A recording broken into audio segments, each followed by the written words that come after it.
Iran Israel സംഘർഷം അത് കഴിഞ്ഞ കുറച്ച് ദിവസങ്ങളായി കഴിഞ്ഞ ഒരാഴ്ചയായിട്ട് അയവില്ലാതെ തുടരുകയാണ്. ഈ പല വിധത്തിലുള്ള ചർച്ചകളൊക്കെ നടക്കുന്നു, ഈ മധ്യസ്ഥ ശ്രമങ്ങളൊക്കെ നടന്ന് തുടങ്ങിയിരിക്കുന്നു. അപ്പോൾ ആ ഘട്ടത്തിൽ രണ്ട് പേരും പിന്നാക്കം പോകും എന്ന രീതിയിലൊക്കെ ചർച്ചകളും കാര്യങ്ങളും ഒക്കെ വന്ന സമയത്താണ്. മാത്രമല്ല ആദ്യം തുടക്ക സമയത്ത് അത്രയും വലിയൊരു നാശമൊന്നും പിന്നീട് രണ്ട് ഭാഗത്തുനിന്നും ഉണ്ടായില്ല. അപ്പോൾ ഒരു സമാധാനത്തിലേക്കൊക്കെ പശ്ചിമേഷ്യ വീണ്ടും പോകുന്നു എന്ന തരത്തിലുള്ള ചർച്ചകളും അല്ലെങ്കിൽ ഒരു ആശ്വാസവും ഒക്കെ ഉണ്ടാകുന്നതിനിടയിലാണ് പൊടുന്നനെ അമേരിക്ക ഈ യുദ്ധത്തിൽ, ഈ ഒരു സംഘർഷത്തിൽ പങ്കുചേർന്നിരിക്കുന്നത്. ഇറാനിലെ 3 ആണവ കേന്ദ്രങ്ങൾക്ക് നേരെയാണ് അമേരിക്കയുടെ ബോംബാക്രമണം ഉണ്ടായത്. ആക്രമണം വിജയകരമെന്നാണ് അമേരിക്കൻ പ്രസിഡന്റ് ഡൊണാൾഡ് ട്രംപിന്റെ പോസ്റ്റ്. നമുക്ക് ഖിലാഫ് അഹമ്മദ് ഉണ്ട് കൂടുതൽ വിശദാംശങ്ങളുമായി. നമുക്കിപ്പം ഖിലാഫെ, ഗുഡ് മോർണിംഗ്. ഇതിപ്പോ ഈ US കോൺഗ്രസിന്റെയോ ഒന്നും അനുമതി ഇല്ലാതെയുള്ള, വൈറ്റ് ഹൗസിന്റെ ഒന്നും അനുമതി ഇല്ലാതെയുള്ള ട്രംപിന്റെ ഈ നീക്കം അത് എത്രത്തോളം ആശങ്ക ജനിപ്പിക്കുന്നതാണ്? എന്തൊക്കെയാകും പ്രത്യാഘാതം? ഏറ്റവും ഒടുവിലെ അപ്ഡേറ്റ് എന്താണ് ഈ യുദ്ധഭൂമിയിൽ നിന്നുള്ളത് ഖിലാഫ്? തീർച്ചയായും സേതുലക്ഷ്മി ഇപ്പോൾ സൂചിപ്പിച്ചതുപോലെ തന്നെ ഒരു മുന്നറിയിപ്പും ഇല്ലാതെ ഒരു ആക്രമണം എന്ന് വേണമെങ്കിൽ നമുക്കിതിനെ വിശ്വസിപ്പിക്കാം. ഇറാൻ്റെ 3 ആണവ കേന്ദ്രങ്ങളാണ് US ഇന്ന് ആക്രമിച്ചത്. ഫോർദ, നെതാൻസ്, ഇസ്ഫാൻ എന്ന 3 ആണവ കേന്ദ്രങ്ങളാണ് ഇന്ന് US ആക്രമിച്ചത്. കൂടാതെ ഇതിൽ ട്രംപ് പറയുന്നത് അവസാനമില്ലാത്ത സമാധാനത്തിൻ്റെ സമയം എന്നാണ് ട്രംപ് എക്സ്പോസ്റ്റിലൂടെ പറയുന്നത്.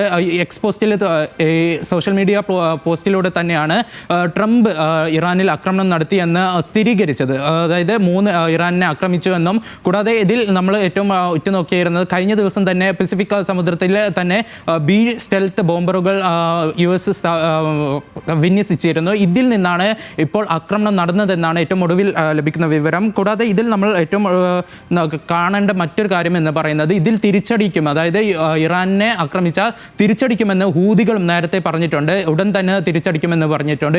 ഇന്നും അത് തന്നെ പറഞ്ഞതായി അന്തർദേശീയ മാധ്യമങ്ങൾ റിപ്പോർട്ട് ചെയ്യുന്നുണ്ട്. കൂടാതെ ഇതിൽ അലി ഖമനയുടെ മറ്റൊരു പോസ്റ്റ്, അതായത് ഒരു അന്തർദേശീയ മാധ്യമത്തിന് നൽകിയ ഒരു മാധ്യമത്തിന് നൽകിയ അഭിമുഖം റീപോസ്റ്റ് ചെയ്തുകൊണ്ടാണ് ഇറാൻ ഇതിൽ മറുപടി നൽകിയത്. ഇതിൽ ഏറ്റവും ഭയാനകമായ തിരിച്ചടി നൽകുമെന്നാണ് ഖമനയുടെ ആ സന്ദേശം റീപോസ്റ്റ് ചെയ്തുകൊണ്ടാണ് ഇറാൻ്റെ മറുപടിയായി നമുക്ക് ഏറ്റവും ഒടുവിൽ ലഭിക്കുന്നത്. സേതു, ഇതിപ്പം റിപ്പബ്ലിക് പാർട്ടി അംഗങ്ങൾ അടക്കം ഈ സൈനിക നീക്കം ഭരണഘടനാ വിരുദ്ധമാണെന്ന് അറിയിച്ചിട്ടുണ്ടല്ലോ ഖിലാഫ്. ഇപ്പോൾ മാത്രമല്ല ഇറാന്റെ ഭാഗത്തിരുന്നിട്ട് ആണവ കേന്ദ്രങ്ങൾ നേരത്തെ ഒഴിപ്പിച്ചിരുന്നുവെന്നും റേഡിയോ ആക്റ്റീവ് വസ്തുക്കളൊന്നും ഉണ്ടായിരുന്നില്ല എന്നും ഇറാൻ പറയുന്നുണ്ട്. ഇപ്പോഴുള്ള ഈ US-ന്റെ ഈ ഒരു നീക്കം, സൈനിക നീക്കം, അത് എങ്ങനെയൊക്കെ ആകും ട്രംപിനെ ബാധിക്കുക, അതേപോലെ തന്നെ അമേരിക്കൻ ഭരണത്തെ ബാധിക്കുക? കാരണം ഇപ്പോൾ റിപ്പബ്ലിക്കൻ പാർട്ടി കൂടി ട്രംപിനെ കൈവിട്ടിരിക്കുന്ന ഒരു സാഹചര്യമാണ്. തീർച്ചയായും സേതു സൂചിപ്പിച്ച പോലെ തന്നെ ഇതിന് ട്രംപ് ഇന്ന് നടത്തിയ ആക്രമണത്തിന് US കോൺഗ്രസിൻ്റെ അനുമതി ഉണ്ടായിരുന്നില്ല. അനുമതി തേടാത്തത് ഇതിൽ അനുമതി ലഭിക്കില്ല എന്ന് അറിഞ്ഞുകൊണ്ട് തന്നെയാണ് ഇന്ന് അനുമതി തേടാതെ ട്രംപ് ആക്രമണം നടത്തിയത്. ഇതിൽ ഡെമോക്രാറ്റിക് പാർട്ടിയുടെ നേതാക്കൾ എല്ലാം പറയുന്നത് ഇതിൽ ഇറാനിൽ നിന്നുള്ള ഭയാനകമായ തിരിച്ചടിയായിരിക്കും US-ൽ ഉണ്ടാകുക. ഇത് പ്രത്യാഘാതങ്ങൾ ഏറെയായിരിക്കും US-ന് എന്ന് പറയുന്നു. ട്രംപിനെതിരെ രൂക്ഷമായ വിമർശനത്തിലാണ് ഡെമോക്രാറ്റിക് പാർട്ടി നേതാക്കൾ. അതേപോലെ നമ്മൾ ഇതിൽ മറ്റൊരു കാര്യം എടുത്തു പറയേണ്ടത് US-ലെ സെനറ്ററായ ലിൻഡ്സി ഗ്രാഹാം ഈ ഒരു ആക്രമണത്തെ പ്രശംസിച്ചുകൊണ്ടായിരുന്നു ലിൻഡ്സി ഗ്രാഹാമിൻ്റെ പോസ്റ്റ്. കൂടാതെ അതേപോലെ തന്നെ നമ്മൾ ഏറ്റവും പ്രധാനമായി പറയേണ്ടത് മുൻ ഇസ്രായേൽ പ്രതിരോധ മന്ത്രിയായിരുന്ന യോവാവ് ഗാലന്റിൻ്റെയും പ്രതികരണം ഇപ്പോൾ വന്നിട്ടുണ്ട്. അവർ പറയുന്നത് ഈ ഒരു ബോൾഡ് ഡിസിഷൻ എന്നാണ് അവരുടെ കമന്റ്. അതായത് ഈ ഒരു US-ന്റെ നടപടി വമ്പൻ ഇന്നിപ്പം യുദ്ധം തുടങ്ങി 10ാം ദിവസമാണ്. ഇതിന് മുൻപൊരിക്കലും ഈ ഫോക്സ് ന്യൂസിന് നൽകിയ ഒരു അഭിമുഖത്തിൽ ബെഞ്ചമിൻ നെതന്യാഹു പറഞ്ഞിരുന്നു US-നോട്, US ഇങ്ങനെ നിഷ്ക്രിയമായി ഇരിക്കരുത്, നമുക്കൊപ്പം ചേരണം, ഇറാനെ ആക്രമിക്കണമെന്ന് പറഞ്ഞിരുന്നു. പക്ഷേ അന്ന് ട്രംപ് നിരസിക്കാനുണ്ടായത് ഇപ്പോഴത്തെ ഈ 10ാം നാളിലുള്ള അപ്രതീക്ഷിതമായ നീക്കം. അത് ഇപ്പോൾ ഈ US-ഉം ഇറാനും തമ്മിലുള്ളൊരു ദൂരം നോക്കുകയാണെങ്കിൽ 900 കിലോമീറ്റർ വരും. മറ്റവർ രണ്ടുപേരും ആണെങ്കിൽ 1000-1200 കിലോമീറ്റർ ഡിസ്റ്റൻസ് ഉണ്ട്. അപ്പോൾ അങ്ങനെ വരുമ്പോൾ US യുദ്ധവിമാനങ്ങൾ ഇറാനിലേക്ക് എത്തുന്നു, അവിടെ ആക്രമണം നടത്തിയ വിമാനങ്ങൾ മടങ്ങിപ്പോയെന്ന് ട്രംപിന്റെ സ്ഥിരീകരണം വരുന്നു. അങ്ങനെയെങ്കിൽ ഇറാനൊപ്പം റഷ്യയോ മറ്റ് രാജ്യങ്ങളോ ഇനി അണിചേരും.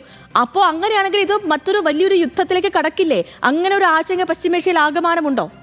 തീർച്ചയായും സേതു സൂചിപ്പിച്ചതുപോലെ തന്നെ ഒരു പശ്ചിമേഷ്യ കലുഷിതമായി തുടരുകയാണ്. കാരണം 10ാം നാളാണ് അമേരിക്ക ഇന്ന് ഇറാനെ ആക്രമിച്ചത്. കൂടാതെ നമ്മൾ ഇതിൽ എടുത്തു പറയേണ്ടത് കഴിഞ്ഞ ദിവസം തന്നെ B സ്റ്റെൽത്ത് ബോംബറുകളും അതേപോലെ യുദ്ധവിമാനങ്ങളും കപ്പലുകളും US ഇവിടെ പസഫിക് സമുദ്രത്തിൽ വിന്യസിച്ചിരുന്നു. ഇതിൽ ഏറെ എല്ലാവരും ഉറ്റുനോക്കിയത് US എങ്ങനെയായിരിക്കും, എന്തിനു വേണ്ടിയായിരിക്കും ഇതിന് പ്രതിരോധിക്കുക അല്ലെങ്കിൽ ആക്രമണത്തിനായിരിക്കുമോ എന്നൊക്കെയാണ്. ഇതിനുള്ള മറുപടിയായിട്ടാണ് ഇന്നത്തെ ഒരു ഡൊണാൾഡ് ട്രംപിൻ്റെ എക്സ്പോസ്റ്റിലൂടെ നമുക്ക് മനസ്സിലായത് 3 ആണവ കേന്ദ്രങ്ങളാണ്. അതായത് ഇറാൻ്റെ പ്രധാനപ്പെട്ടുള്ള 3 ആണവ കേന്ദ്രങ്ങൾ തകർക്കാനായിരുന്നു US-ൻ്റെ നീക്കം. അത് അവർ വിജയകരമായി തീർത്തെന്ന് തന്നെയാണ് US പ്രസിഡന്റിൻ്റെ പോസ്റ്റ് വന്നിരിക്കുന്നത്.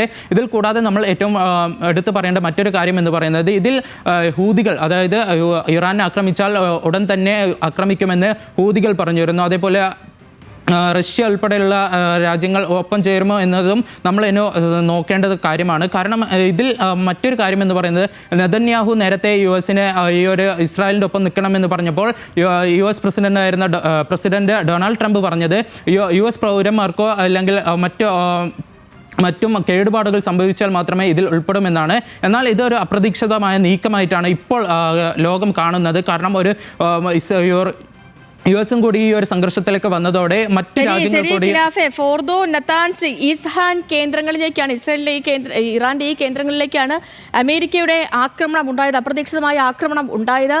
ഈ പറയുന്ന പോലെ നേരത്തെ ഈ ഇസ്രായേൽ ഇറാൻ സംഘർഷത്തിൽ അത് അവസാനിപ്പിക്കാൻ ഒരു തരത്തിലും ഒരു ശ്രമവും നടത്താതിരുന്ന ഒരു ഭരണാധികാരി കൂടിയായിരുന്നു ഡൊണാൾഡ് ട്രംപ്. മാത്രമല്ല, ഞങ്ങളുടെ പൗരന്മാരെ ഒന്നും ചെയ്ത് നിങ്ങൾ വേണമെങ്കിൽ ആക്രമിച്ചോളൂ എന്ന പരാമർശം പോലും നടത്തിയ ആളായിരുന്നു ഡൊണാൾഡ് ട്രംപ്. പക്ഷേ അദ്ദേഹത്തിന്റെ ഭാഗത്തു നിന്ന് ഇത്തരത്തിലൊരു നീക്കം അപ്രതീക്ഷിതമായിരുന്നു. ഇത്തരത്തിലൊരു നീക്കം പ്രതീക്ഷിച്ചിരുന്നതല്ല. കാരണം എല്ലാ രാജ്യങ്ങളും, യുദ്ധം നടക്കുന്ന എല്ലാ രാജ്യങ്ങളെയും മധ്യസ്ഥതയിലൂടെ ആ 2 രാജ്യങ്ങൾക്കിടയിൽ സമാധാനം പുനഃസ്ഥാപിക്കുന്ന ഒരാളാണ് ഞാൻ. അങ്ങനെ ഒരു അങ്ങനത്തെ ഒരു പ്രൊഫൈല് കൊണ്ടുവരാൻ എപ്പോഴും ആഗ്രഹിച്ചിരുന്ന ഒരാൾ, അല്ലെങ്കിൽ ആഗ്രഹിക്കുന്ന ഒരാളായിരുന്നു ഡൊണാൾഡ് ട്രംപ്. കഴിഞ്ഞ ദിവസം പാകിസ്ഥാൻ അദ്ദേഹത്തിന് നൊബേൽ സമ്മാനത്തിന് അദ്ദേഹത്തിന്റെ പേര് നോമിനേറ്റ്, അല്ലെങ്കിൽ അദ്ദേഹത്തിന് നൊബേൽ സമ്മാനം കൊടുക്കണമെന്ന് ഈ ഔദ്യോഗികമായി പോലും പാകിസ്ഥാൻ പറയുന്ന ഒരു സാഹചര്യമൊക്കെ ഉണ്ടായി. അപ്പോൾ അങ്ങനെ ഇരിക്കുന്ന ഒരു പ്രസിഡന്റ്, അങ്ങനെ ഇരിക്കുന്ന ഒരു രാജ്യത്തിന്റെ ഭരണാധികാരിയാണ് ഇപ്പോൾ ആ രാജ്യത്തിന്റെ അറിവോ സമ്മതമോ ഒന്നുമില്ലാതെ, സെനറ്റിന്റെയോ അല്ലെങ്കിൽ മറ്റ് ആൾക്കാരുടെയോ ഒന്നും അനുമതിയോ അവരുടെ അറിവോ ഒന്നുമില്ലാതെ യുദ്ധവിമാനങ്ങൾ ഇറാനിലേക്ക് അയച്ച് അവരുടെ 3 ആണവ കേന്ദ്രങ്ങളിൽ ആക്രമണം നടത്തിയത്. ഇനി അറിയേണ്ടത്, ഇനി അവിടെ ഏത് യുദ്ധവിമാനം, ഏത് ആയുധമാണ് ഉപയോഗിച്ചത്, അവിടെ എന്തെങ്കിലും നാശനഷ്ടമുണ്ടായോ തുടങ്ങിയ കാര്യങ്ങളിൽ വ്യക്തത വന്നിട്ടില്ല. ഒരുപക്ഷെ ഇന്നിപ്പോൾ ഡൊണാൾഡ് ട്രംപ് രാജ്യത്തെ അഭിസംബോധന ചെയ്യുന്നുണ്ട്. അവിടെ പ്രാദേശിക സമയം രാവിലെ 7:30 പറഞ്ഞിരിക്കുന്നത് അഭിസംബോധന സമയം. അപ്പോൾ ഇവിടെ രാത്രിയാവുമായിരിക്കും. അപ്പോൾ ആ സമയമായിരിക്കും നമുക്ക് കൃത്യമായും കാര്യങ്ങൾ മനസ്സിലാക്കാൻ കഴിയുക. എന്താണ് സംഭവിച്ചത്, ഏതൊക്കെ സ്ഥലങ്ങളിലായിരുന്നു അമേരിക്ക ലക്ഷ്യം വെച്ചത്, എന്തായിരുന്നു അമേരിക്കയെ പെട്ടെന്ന് ഈ ഒരു ആക്രമണം നടത്താൻ പ്രകോപിപ്പിച്ച കാരണം, എന്തെങ്കിലും നാശനഷ്ടങ്ങൾ അവിടെ ഉണ്ടായോ തുടങ്ങിയ കാര്യങ്ങളിലൊക്കെ ട്രംപിന്റെ അഭിസംബോധനയോടുകൂടി ഒരു വ്യക്തത വരും എന്ന് നമുക്ക് പ്രതീക്ഷിക്കാം.